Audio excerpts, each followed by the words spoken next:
Baik, adik-adik peserta didik, di sini saya akan berbagi materi mengenai objek IPA dan pengamatannya, yaitu materi kelas 7 semester 1 ya.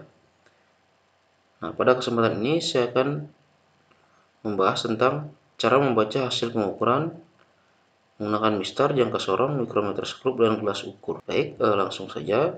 Di sini saya akan pilah menjadi dua, membaca hasil pengukuran besaran pokok dan besaran turunan. Mengenai besaran pokok dan besaran turunan kan sudah dibahas sebelumnya. Nah, besaran pokok yang pertama saya bahas adalah besaran pokok panjang. Ada beberapa alat ukur yang bisa digunakan. Yang pertama yaitu mistar. Ini tentu sudah tidak asing lagi ya bagi kita semua. Dimana ketelitian mistar itu 1 mm atau 0,1 cm ya. Nah, dalam membaca pengukuran menggunakan mistar, kalian harus pahami betul posisi yang harus dilakukan. Jangan seperti posisi yang miring begini ya. Itu posisi yang salah. Kenapa? Karena hasilnya nanti tidak akurat terbacanya. Kalau miring begini terjadi namanya kesalahan paralaks pengukuran ya. Nah, posisi yang benar adalah posisi yang ini tegak lurus, dia pas dari atas. Kemudian, nah ini misalnya berapakah panjang kayu yang terukur. Nah, saya yakin ini pasti adik-adik sudah bisa menjawab semuanya ini ya. Nah, ini 0, 1 sampai 4. Ini kan 3, ini garis tengah-tengah ini kan berarti 3,5. Tinggal hitung 3,5 berarti garis berikutnya kan 3,6, 3,7. Berarti panjang kayu itu adalah 3,7 cm. Gampang ya. Kemudian next, pengukuran berikutnya yaitu menggunakan jangka sorong. Nah, ini gambar jangka sorong yang sudah ada keterangannya ya. Tapi saya singkat aja. Yang ingin saya kenalkan di sini poin utamanya adalah skala Nonius dan skala utama ya. Nah, skala utama ini skala yang berada di rahang tetap ini, dan ini yang bergeser itu skalanya namanya skala Nonius. Kemudian perlu diingat atau diketahui ketelitian dari jangka sorong ini adalah 0,1 mm. Berarti dia lebih teliti daripada penggaris ya, atau 0,01 cm ya. Kemudian, nah ini berbentuk ilustrasi pengukuran benda menggunakan jangka sorong ya.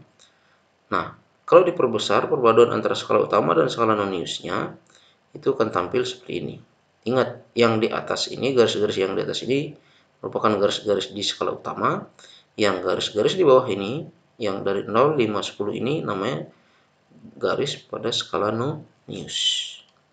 Itulah yang nanti akan kita baca. Nah, ini misalnya contoh soalnya. Untuk membaca hasilnya ini, lihat yang pertama. Kalian baca skala utama dulu. Nah, saya singkat di sini SU ya. Berapa skala utama yang terbaca? Nah, skala utama yang terbaca itu lihat. Itu adalah angka 0, skala Noniusnya ini berada di skala berapa dia pada skala utama. Ini kan 3, garis berikutnya kan garis skala berapa ini? 4 tidak mungkin ya, karena ini 3, ini 4. Berarti ini adalah 3, 1. Berarti 3,1 ya, 3,1 cm. Kemudian berikutnya baca skala Noniusnya. Skala Nonius itu melihat dari garis-garis yang ada di bawah ini, garis skala Noniusnya. Garis keberapa yang paling lurus dengan di atasnya.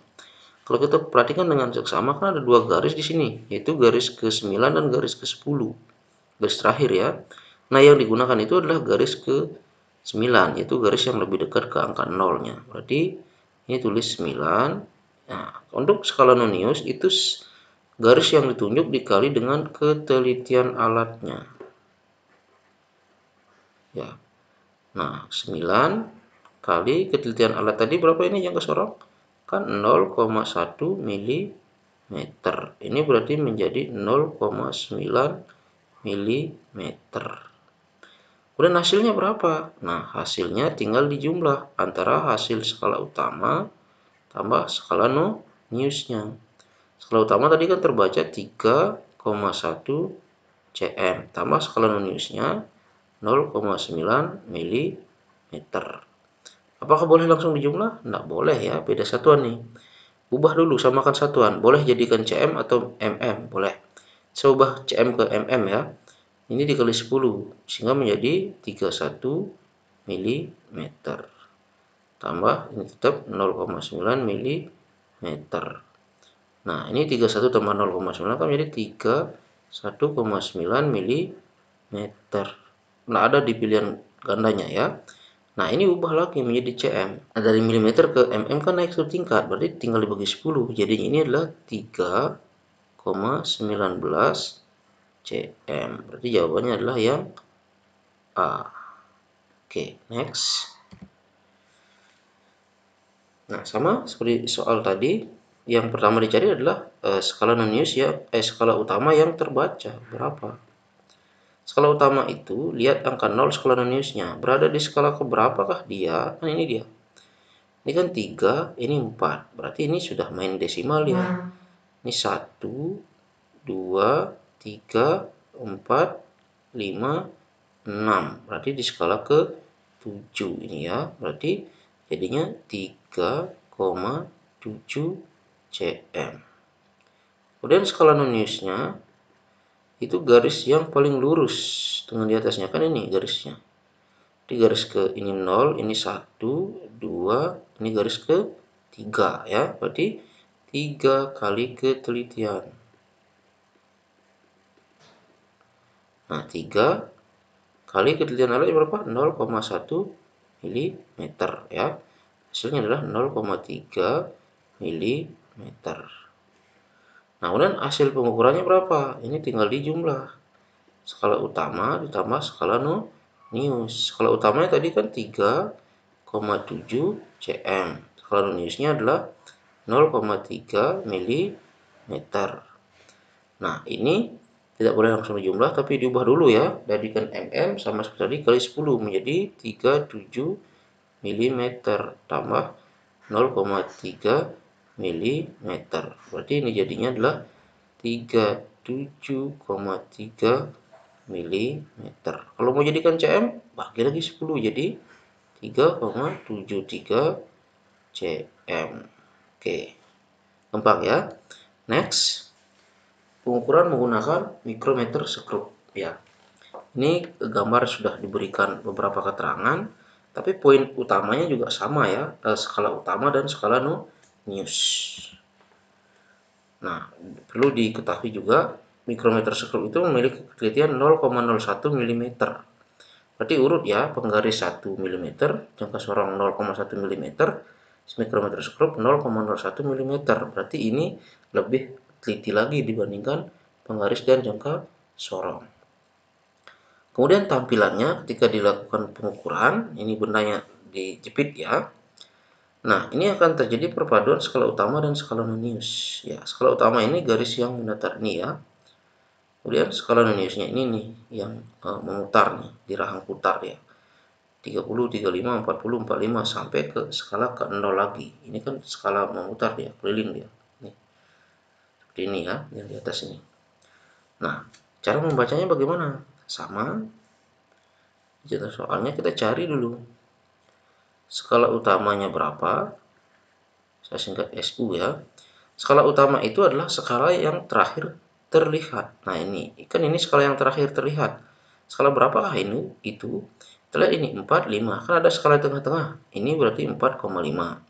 5, 6. Ini kan ada tengah-tengah. Berarti kan ini 5,5. Berarti ini skalanya adalah 6,5. Jadi 6,5 mm. Ini sekarang milimeter satuan keduanya ya. Beda dengan jangka sorong tadi. Kemudian ini skala non-news. Skala non-news itu garis keberapa yang paling lurus dengan garis ini, garis yang tengah-tengah ini. Kan ini garis yang paling lurus. Sebelum garis ke-15 ya, berarti garis ke-14. Tulis 14. Betul nggak? Kita hitung ya. 10 naik kan 11, 12, 13, 14, 15. Ya, berarti garis ke-14 betul ya. Kali ketelitian. Ya, 14 kali ketelitian alatnya ini mikrometer skrup kan 0,01 mm ya. Berarti kan jadi 0,14 mm. Nah, hasilnya berapa? Hasilnya ya tinggal jumlah skala utama tambah skala non-news. skala utamanya kan 6,5 mm kan itu, non-newsnya 0,14 mm. Berarti kalau dijumlahkan menjadi 6,64 mm. Nah, selesai. Dan next berikutnya soal UN 2012. Sama seperti tadi, kita fokus cari skala utamanya berapa. Nah, skala utamanya skala yang terakhir dia kan ini ya, angka 2 ya. Ini kan 0, ini kan 0, ini 1. Memang ada di antara 0 dan 1 ini ada skala lagi di tengah-tengah, tapi kan di sini yang terakhir terlihat itu adalah yang pas 2. Berarti ini adalah yang ditunjuk 2 mm. Kemudian skala non-newsnya, garis yang paling lurus ini. Ini ya, ini kan 40, 45 ke atas berarti ya, berarti 46, 47. Jadi garis ke 47 kali ketelitian. Jadi 47 kali 0,01 mm. 0,47 mm. Nah, hasilnya berapa? Hasilnya itu adalah skala utama tambah skala non-news. Skala utama kan 2 mm tambah 0,47 mm. Berarti jadinya adalah 2,47 mm. Oke, udah selesai. Dan lanjut ke pengukuran berikutnya, yaitu pengukuran massa. Nah, massa ini diukur dengan timbangan atau neraca ya. Ada banyak jenis timbangan. Ini sambalengan, ini neraca Cohaus. Kemudian ini yang sering kita temukan di pasar nih, yang di bawah ini timbangan pakai batu itu. Dan ini timbangan duduk ya. Timbangan digital juga ada. Nah, tergantung nanti yang digunakan timbangan yang mana. Nah, misalnya contoh soalnya, timbangan itu kan harus seimbang dia posisinya. Setimbang ya. Nah, ini ada benda yang di kiri ini batu daripada timbangan itu yang sudah terukur masanya. Kemudian ini yang di kanan bendanya. Tidak tahu berapa masanya. Kita akan mencari berapa massa benda yang di kanan itu. Nah, massa yang terhitung itu karena posisinya sudah seimbang, tinggal ditambah aja. Massa yang di kiri ini dengan yang di kanan ini kan pasti sama ya. Tinggal jumlahin aja. Sana kan ada yang 1 kilo, ada yang 500 gram, tinggal tambah aja ini, ada yang 20 gram kan gitu. Nah, ubah dulu biar bisa dijumlah satuannya. Ini 1 kilo kan ke gram kan turun 3 tingkat berarti kali 1000. Ini jadi hasilnya 1000 gram. Tambah 500 gram tambah 20 gram. Kan itu.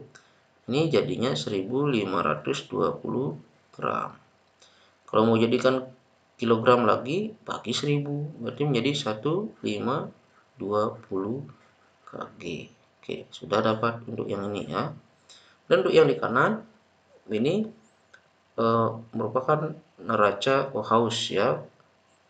Hasil ukuran neraca Cohaus ini lebih gampang lagi.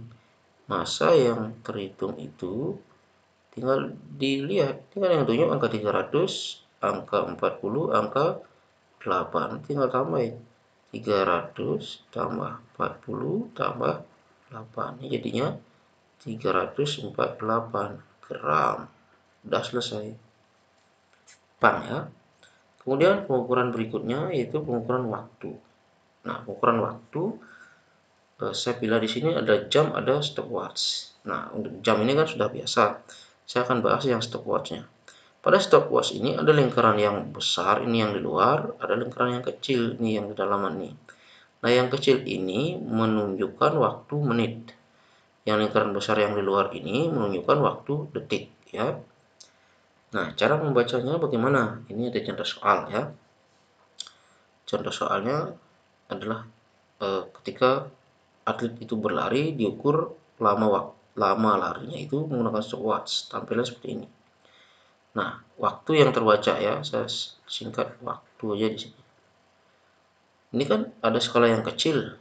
Nah, yang ditunjuk oleh jarum itu kan angka 20. Berarti 20. Apa yang terbaca tadi di lingkaran kecil? Kan menit ya, berarti ini 20 menit tambah. Nah, tambah sekarang lingkaran yang di luar ini. Kan yang tunjuk oleh jarumnya kan angka 30. Berarti 30 apa tadi? Detik ya, kan yang di luar. Nah, ubah dulu menit jadi detik. Biar sama satunya biar bisa dijumlah. 1 menit kan 60 detik, berarti 20 menit berarti 20 kali 60. Itu hasilnya kan 1200 detik. Tambah 30 detik. Berarti ini menjadi 1230 detik ya. Nah, jawabannya adalah yang A. Oke. Bang ya. Kemudian berikutnya, nah, hasil pengukuran besaran turunan. Besaran turunan yang saya ambil di sini adalah volume ya. Volume saya juga pilah jadi dua, ada volume benda teratur dan tidak teratur. Ini bangun balok merupakan volume benda yang teratur. Nah, untuk volume benda yang teratur itu perhitungannya gampang saja, yaitu menggunakan rumus volume balok. Itu kan panjang kali lebar kali tinggi kan itu. Panjangnya 10, lebarnya 6, tingginya 5.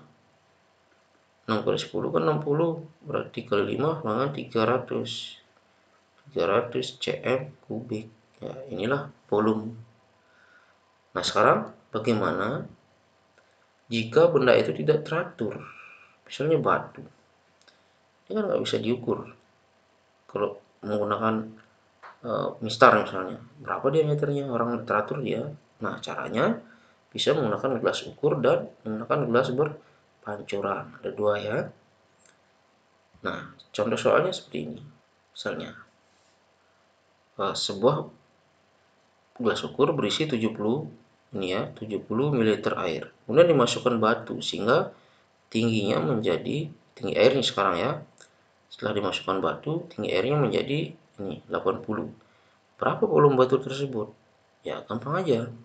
Airnya apakah bertambah atau berkurang? Kan tetap kan? Airnya tadi berapa? 70 kan? Dia naik ke 80, berarti 70 ke 80 naik berapa? 10, berarti segitulah volume batunya. Ya, kalau misalnya mau dihitung ya volume batu ya, itu volume setelah dimasukkan batunya yaitu volume 2 dikurangi volume sebelum batunya dimasukkan. Volume 2 kan 80, volume satunya 70, berarti volume batunya menjadi 10 ml. Oke, dan yang kedua, pakai gelas berpancuran. Nah, gelas berpancuran kan ini diisi tapi kan tidak bisa akan penuh karena apa? Ini ada lubang sini.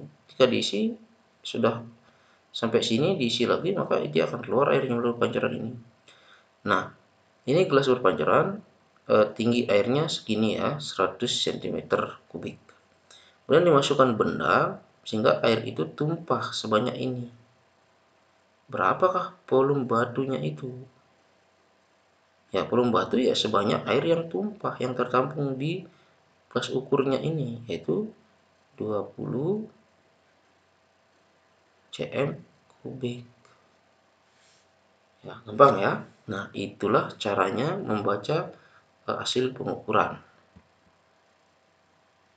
Oke, semoga video ini bermanfaat. Terima kasih sudah menonton. Jangan lupa di subscribe, like, dan komen jika ada pertanyaan ya. Terima kasih.